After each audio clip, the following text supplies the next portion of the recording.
At first, I told myself it was just stress.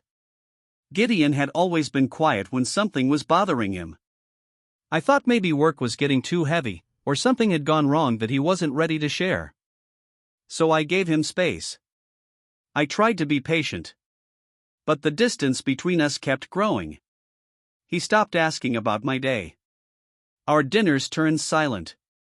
Even when we sat in the same room, it felt like we were miles apart. I would catch him looking at me sometimes, but not the way he used to.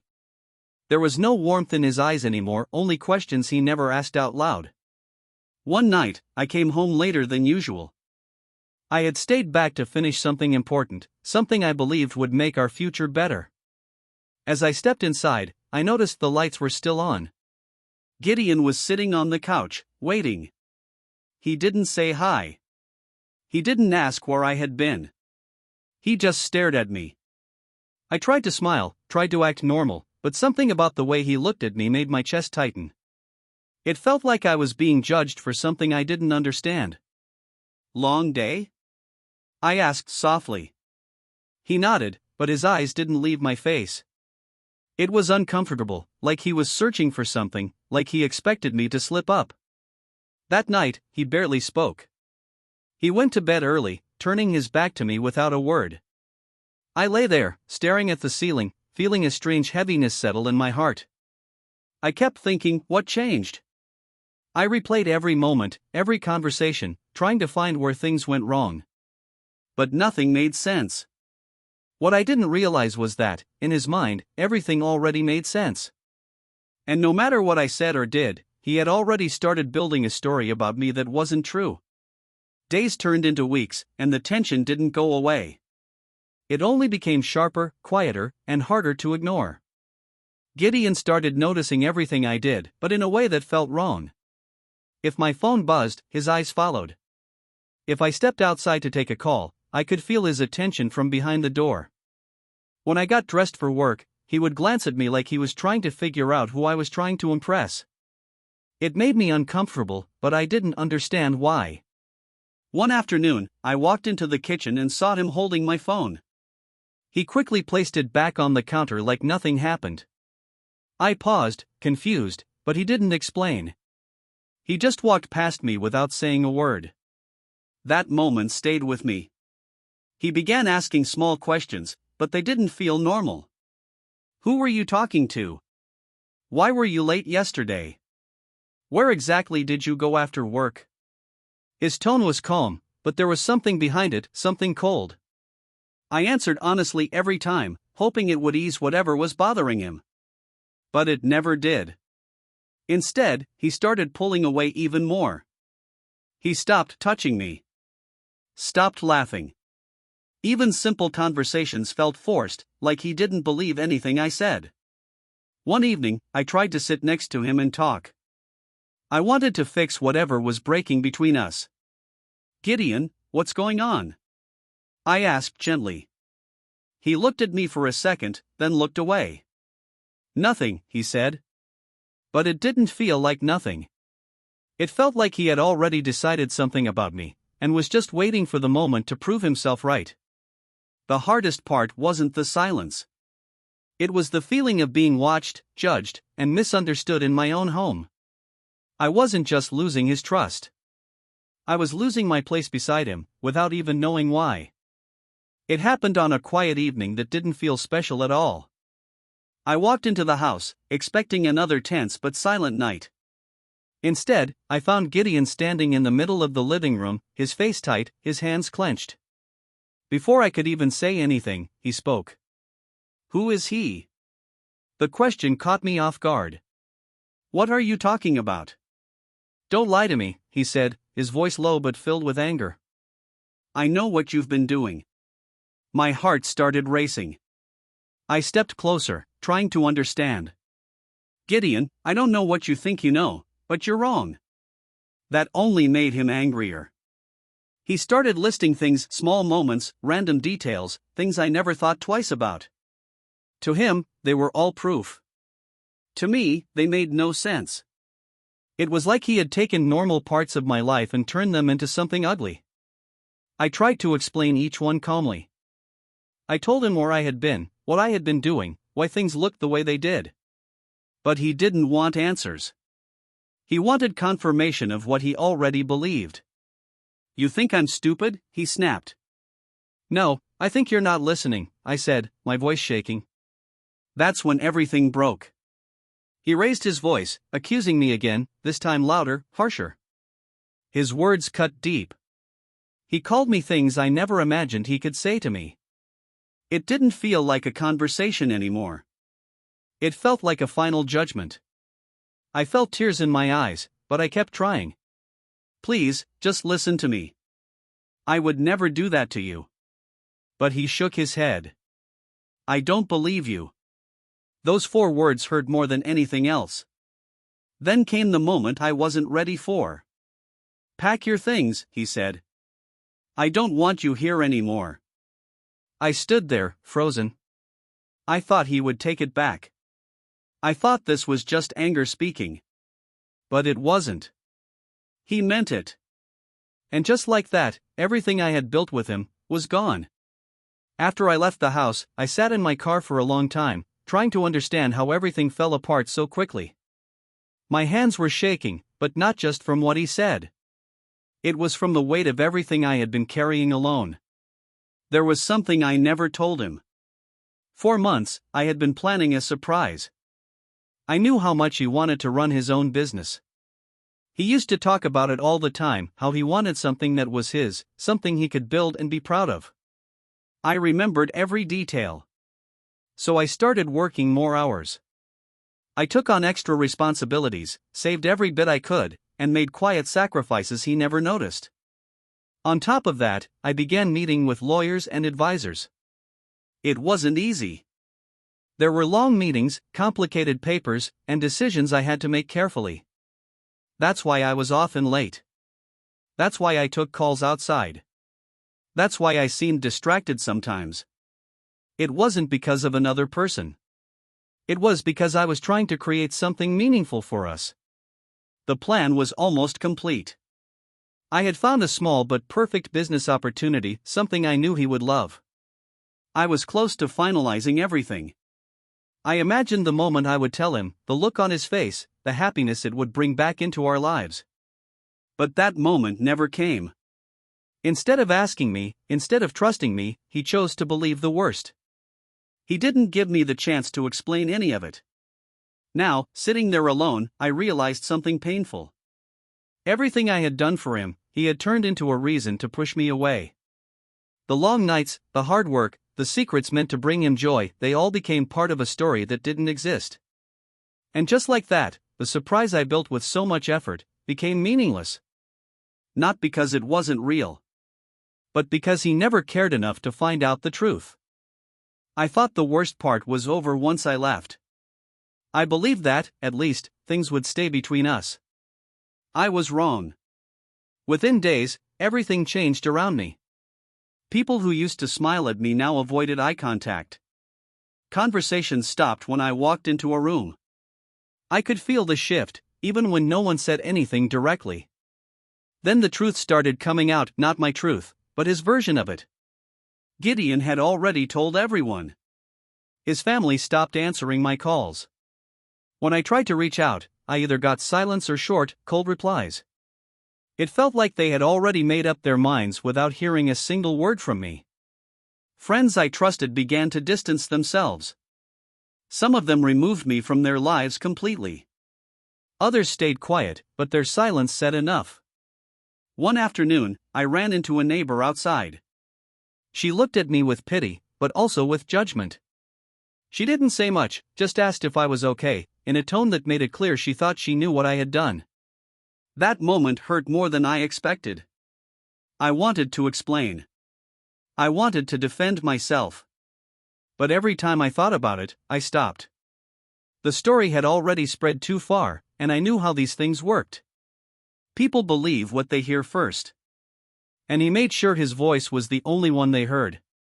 I became someone I didn't recognize in their eyes. A person who lies. A person who betrays. A person who destroys trust. None of it was true, but that didn't matter anymore. What mattered was that they believed it. I started avoiding places I used to go. I stopped reaching out. It was easier to stay quiet than to fight a battle I didn't even start. Losing the relationship was painful, but this felt different. This felt like losing my identity. And the hardest part was knowing that someone who once loved me was the reason everyone else turned against me. At one point, I almost gave in. I thought about calling everyone, explaining everything, showing proof, and clearing my name. I knew I could do it. I had the truth on my side. But something stopped me. I realized that even if I proved everything, it wouldn't change what had already been done.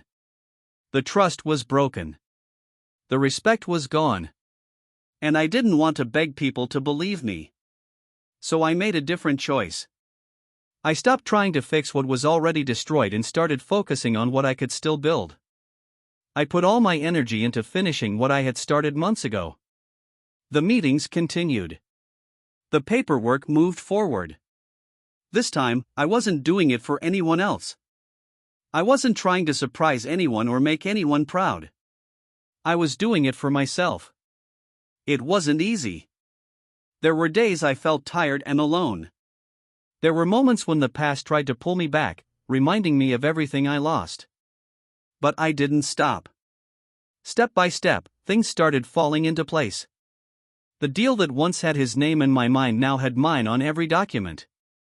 The business that was meant to be a gift became my responsibility, my challenge, and my future.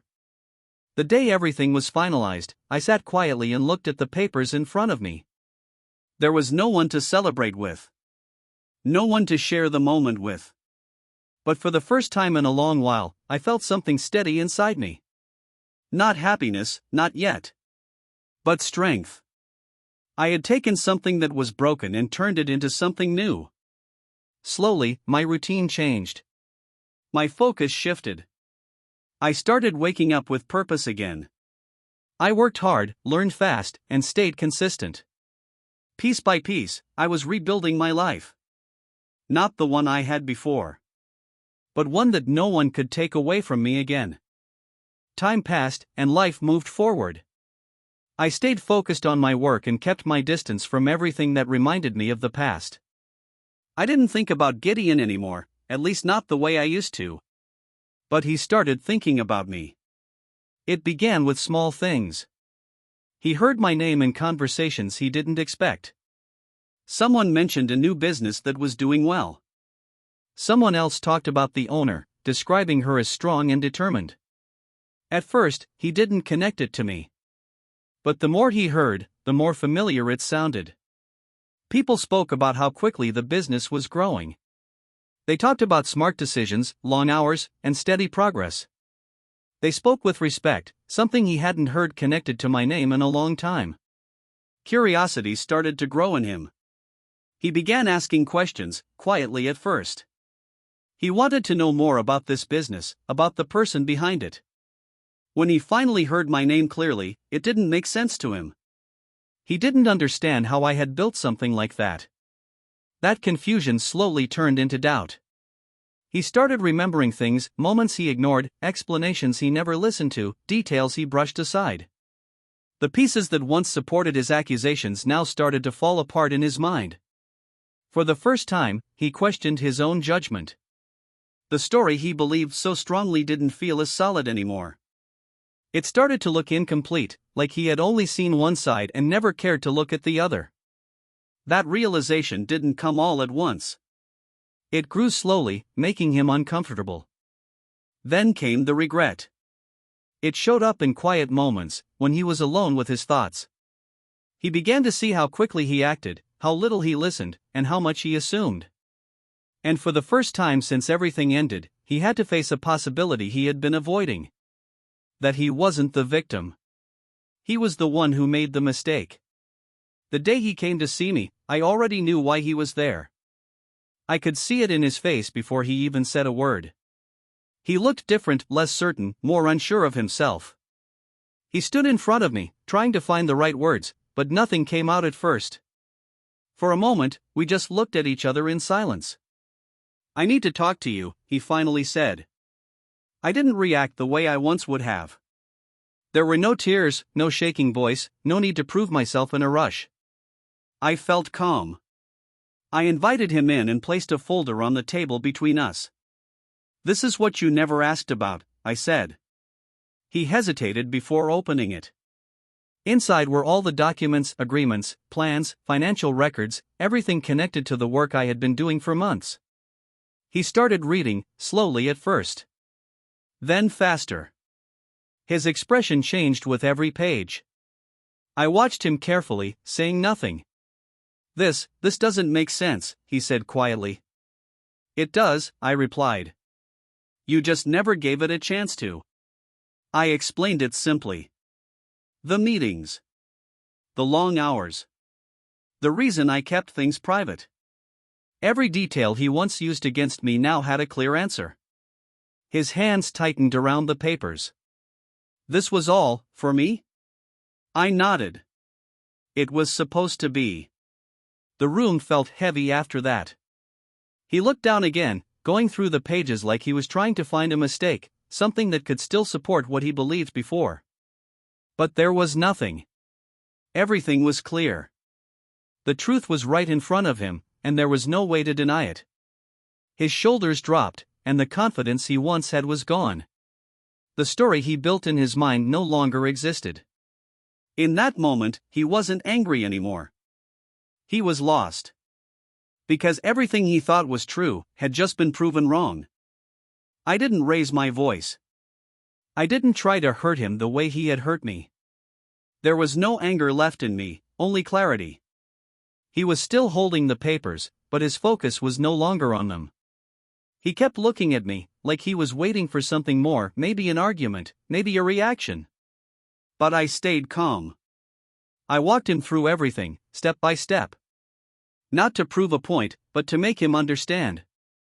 I showed him what could have been, what we had planned without him even knowing.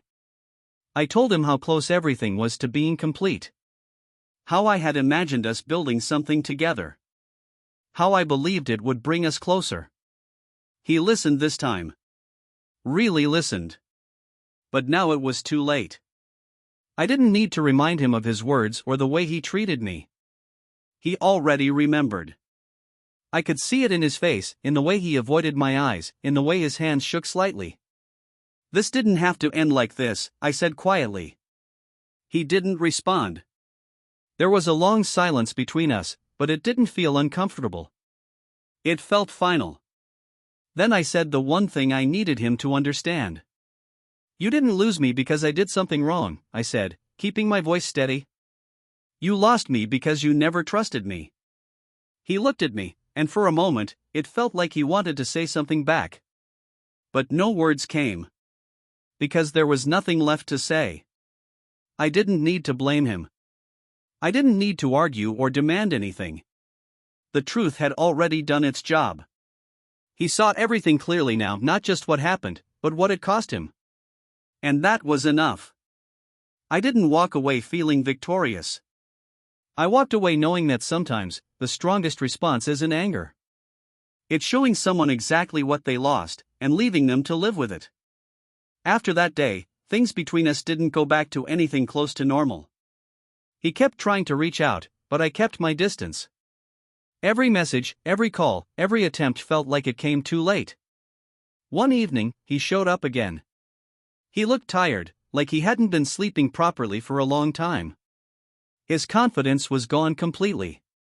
He stood there for a while before speaking, like he was afraid of my answer. "I made a mistake," he said quietly.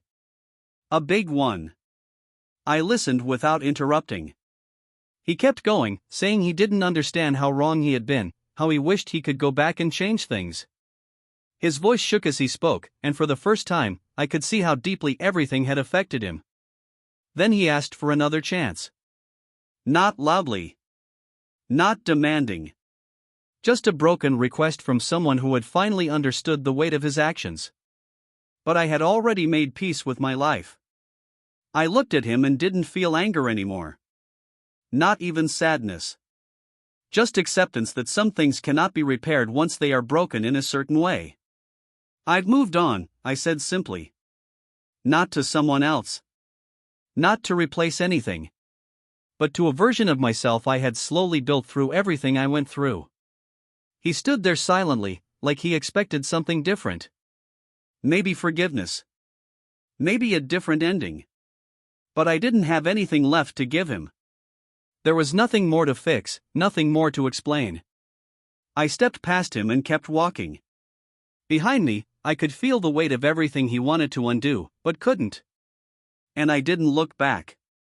Because I finally understood something important. Letting go wasn't about winning or losing. It was about choosing peace over pain. And for the first time in a long time, I chose myself completely, without hesitation.